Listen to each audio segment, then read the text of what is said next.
Radhe Radhe. Welcome to my channel. मैं कुसुम मिश्रा। प्रिय दर्शकों, आज का विषय हमारा जो कि हमारे चैनल का जो मुख्य उद्देश्य है लोगों में अध्यात्म की जानकारी देना, इससे थोड़ा सा डिफरेंट हो गया। वो इसलिए है कि मन बहुत व्यथित है।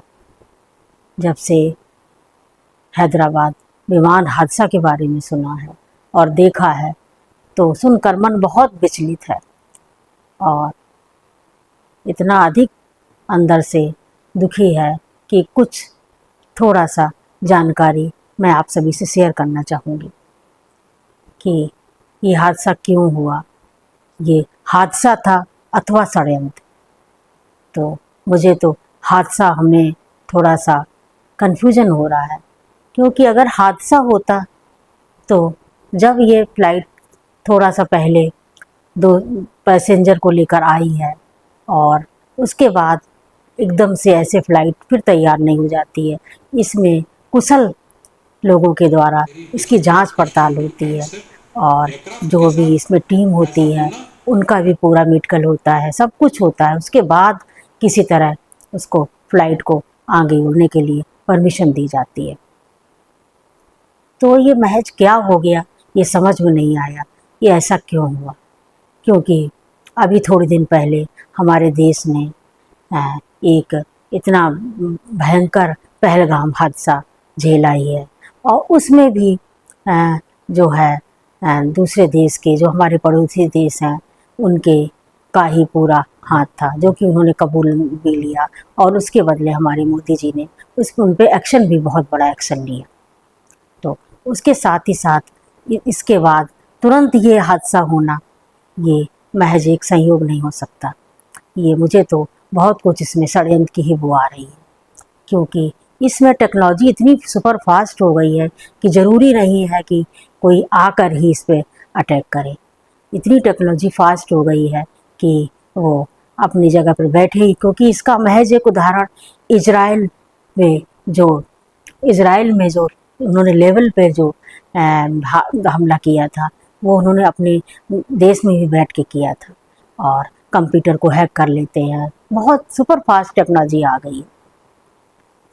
तो इसमें क्या है, और उस दिन जब फ्लाइट को जब उड़ान भरनी थी, उसके महज कुछ मिनटों पहले एक संदिग्ध को रनवे पे देखा गया और वो पकड़ भी गया है और उसमें जांच में अभी तक उसने कबूला नहीं है, परंतु वो कबूलेगा, क्योंकि किसी भी पर्सन को रनवे में जाने की परमिशन नहीं होती है और वो इंसान कैसे वहाँ पहुँच गया, ये भी एक बहुत ही बड़ी संदिग्धता नज़र आ रही है। हालांकि ये रिजल्ट आएगा आगे और जांच पे जांच तैयार है।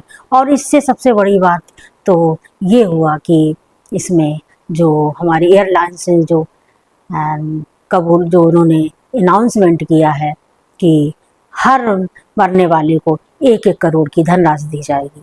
इसमें जो वीडियो वायरल हो रहा है, एक रोती हुई बेटी अपने बाप के लिए अपने एयरलाइन से उसने अपील की है कि मैं आपको 2 करोड़ दूंगी और मेरे पापा को वापस ला दो। तो ये बहुत बड़ी मतलब पूरित ये संवेदना है मेरी उनके लिए और ये बहुत बड़ी अफसोस की बात है। तो क्या इसमें आपका क्या सुझाव है, मुझे कमेंट में लिखिएगा। और मैं तो ये चाहूँगी कि इसकी जांच अंतिम स्तर की जाए और ज़रूर इसमें रिजल्ट कुछ ना कुछ आएगा ही। इसके साथ ही लोग इतने अधिक टूट गए हैं कि फ़्लाइट करने पे बैठने का उनका मन नहीं है। तो इसलिए दुखी मन से वो उन्होंने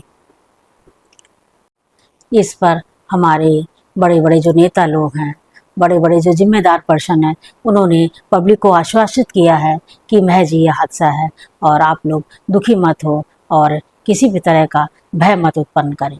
तो ऐसा आश्वासन दिया जा रहा है। परंतु इसके साथ साथ ये भी है कि उस दिन विमान में जो यात्री लोग बैठे थे उनके ऊपर क्या बीत रही होगी, ये सोच के मन बहुत ही अधिक विचलित है। तो इसके साथ ही साथ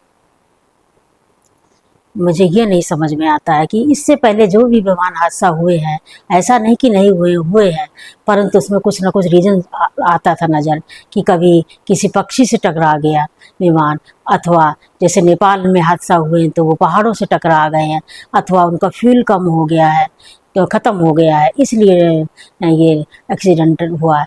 परंतु इस बार तो कुछ भी ऐसा नहीं था।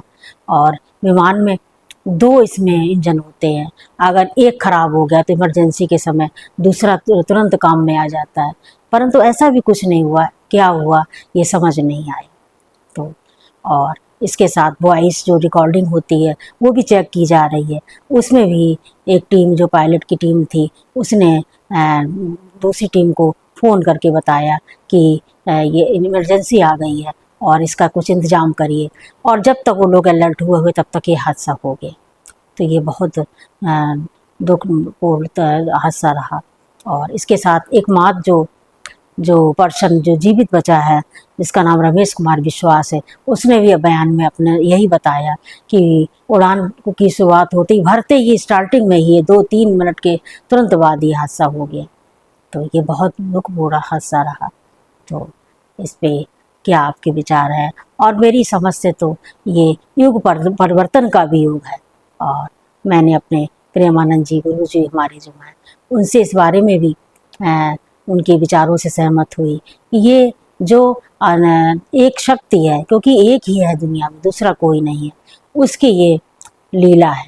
और वो अपने आप में अपने आप का सृजन करता है, अपने आप में अपने आप का नाश करता है, उसकी लीला चल रही है।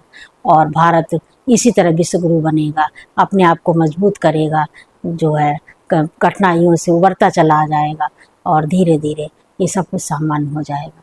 तो ये उन विमान हादसा में जो भी जिनकी भी मृत्यु हुई है, उनको हृदय से मैं श्रद्धांजलि देती हूँ कि उनको आत्मा की शांति मिले, और उनके परिवार के लोगों को इस हादसा से उबरने की सामर्थ्य प्रभु दें। और मेरा बार बार यही है कि ओम शांति इन सबके लिए। जय श्री राधे। धन्यवाद।